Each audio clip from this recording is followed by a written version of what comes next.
All right, it's time for the vocal lessons. The 1 million voices, the torch of love.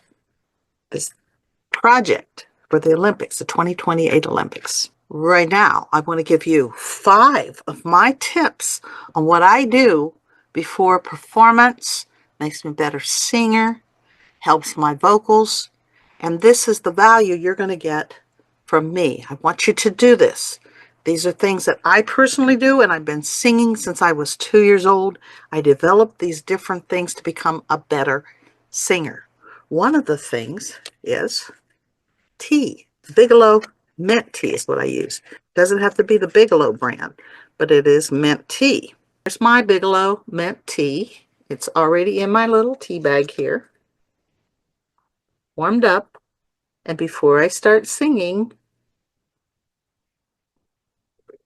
I let it just nicely smooth. And to me, what I have discovered, it's like warming up for an hour before a performance by this drinking my tea. When I don't have access to a place where I can warm my tea up, like sometimes when you go into a studio or something like that, or if you're in a public place, like a theater or outside performances, I put the tea bag inside just water and shake it up. And then I have my tea. It's room temperature water, never cold water. And that way, it's like doing a vocal warm-up. There are 5 things that you do not want to eat before, I'd say an hour, 2 hours before you perform. 1, milk. You think it's going to coat your throat. And that's the same with the dairies, like the ice cream. You don't want that. You don't want lemon. Lemon will dry out your throat and cause singers to crack. And you go, yeah, that's lemon. The other is a full meal. You do not want to sing and try to entertain on a full meal. It just doesn't work well for you, and it makes you sluggish and tired. You want that energy. You've got to pull from that energy. And the 5th thing is alcohol. You do not want to drink alcohol. You want to give people a wonderful performance. You do not want to be off your game, because singing is not just about you pouring out who you are and what you know and your vocals. Singing is also about you delivering to your audience. You need to know who that audience is, and you also want to give them your very, very best. This is the reason why. These are your vocal cords, as you can see. And the vocal cords, you really and truly see how they work. Vocal cords open, vocal cords closed. A lot of people will not do the proper things that they need to do in order to protect their instrument. This is where it's located.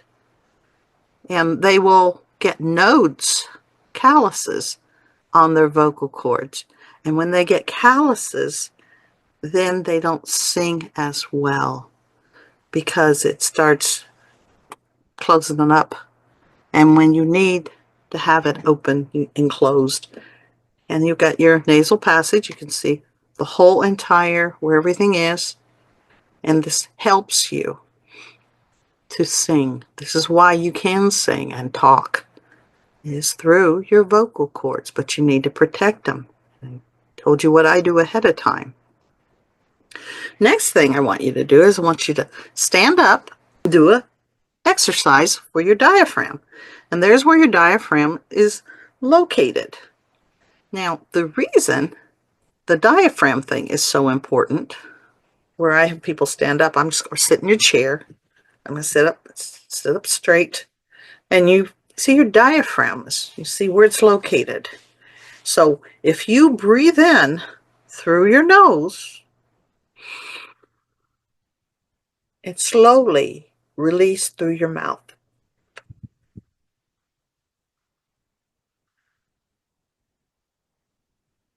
I want you to do 10 of these, right? Are you ready? Are you with me?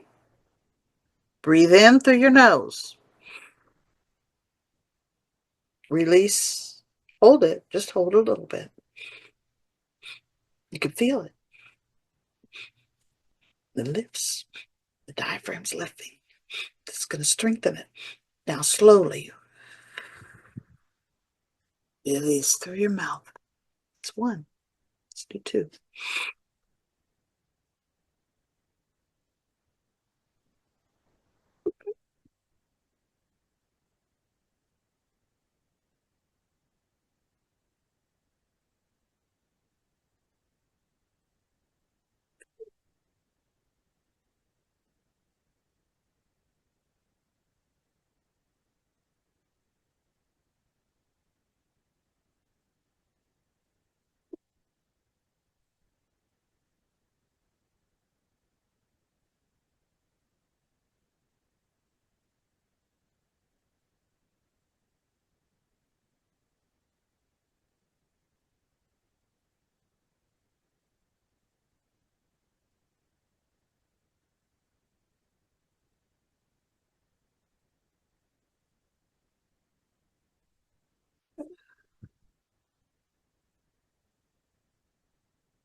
I like to do that in the morning, to do that exercise.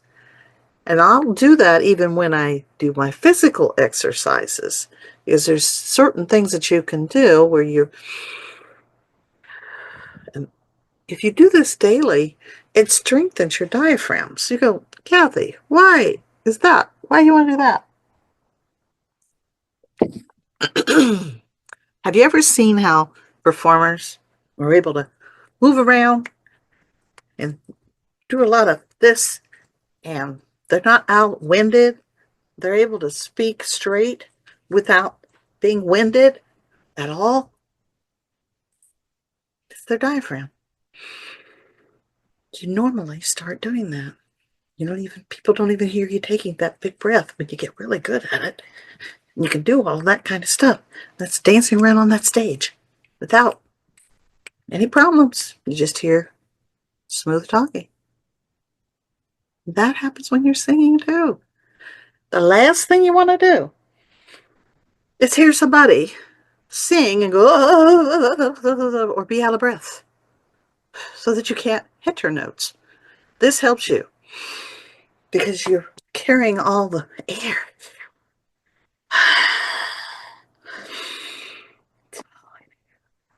That's when they say they're singing from their diaphragm. And it's natural. It'll come natural to you. Even with speaking, again, and you never know what's going to happen. So you want to be able to have these kind of tools in your tool bag to perfect who you are and what you do. Speakers, singers, you also have to know your audience. You need to know the people who you are singing to, you are presenting to. You want to do your research about them first, and then you want to know what they like and what they don't like.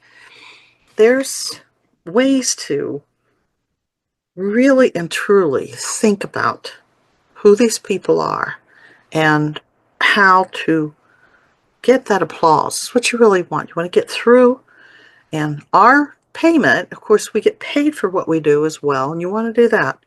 but it's also through this, because you're lifting people's spirits. You're lifting their spirits. You're helping them to get away from the world they're in now and bringing them into a different environment altogether if you do your job right. So this is just another tip. Know your audience. Know what they like. Know how to present to them. Bands, please, bands. Know your audience, and volume-wise, unless you're in a hard rock concert or a concert where you have the youth that has good ears and they don't really care about boom, boom, boom, boom, boom, keep the volume down. If you're in a opening act where it's cocktail hour or people are eating, so, and build in, that's again, know what your place is, know who you're entertaining, keep the volume down. This is very important if you want to get asked back or get paid to come back.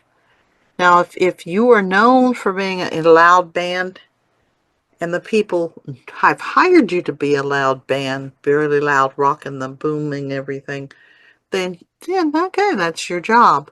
But normally, even at dances and things, people do not like the loudness because it does hurt the ears. It hurts your ears.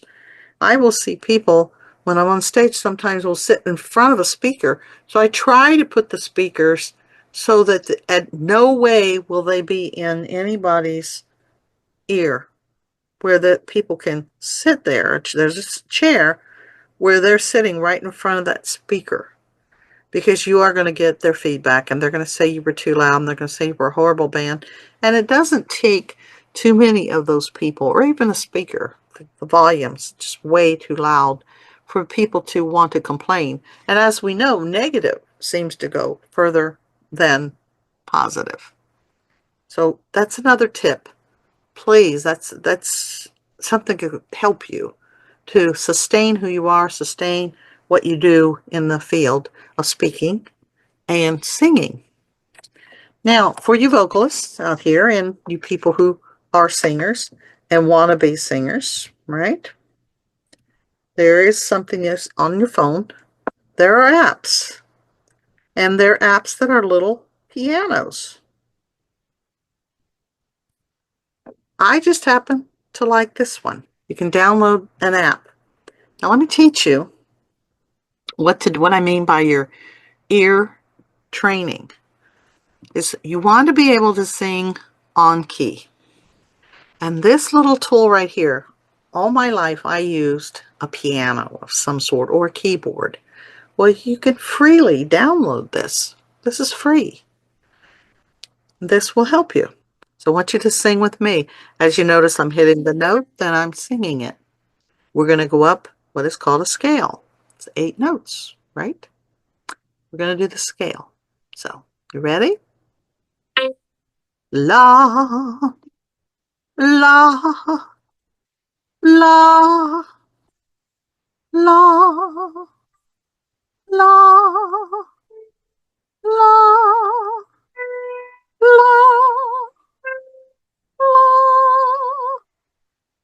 This is your warm-ups, vocally.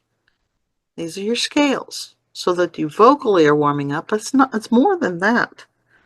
This is so that you will not sing off key. Because if you're singing with groups, if you're a professional singer, you need to learn to sing on key. You need to learn to hone that in. Because if you're singing off and you're singing with other people or you're singing with other instruments, it throws everything off and it doesn't sound good. It's like you're going long, you're long, and somebody else has done that. That is chaos. Now with little kids, I'll come in a room and I will sing. I'll go, Carrie, and they're to sing here, an octave. So I'm going, Carrie. They sing, I'm here. That's more ear training. That's more singing in key. You'll have some that, when they first start, you'll go, Tommy, and you'll go, I'm here. I'm here. I learned that in my first grade class in school. Our teacher did that. That's how she greeted and knew who was in the room. She greeted everyone with that little thing of an octave and being in tune with what was going on. Now, I've heard people do little things where mama, mama, mama, mama, me, me, me, me, me, me, me, me, mama, mama, mama, mama, mama, mama, mama, mama. They'll do exercises like that, going up the scale. La la la la la la la la.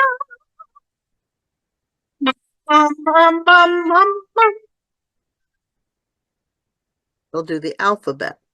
So you can practice on different sounds. You can look up online and get different ways to do things. But these are the basics, you guys. This is what I learned. And I was able to sing with anyone. Major stages, small groups, large groups, didn't matter. National anthem was my favorite thing to do because it was so difficult for most people. But with the ear training that I had all my life and the rehearsing and making sure that I took care of my voice, I was able to perform and still am. I perform anywhere at any time doing anything. So this part right here, make sure it's free download app for your ear training.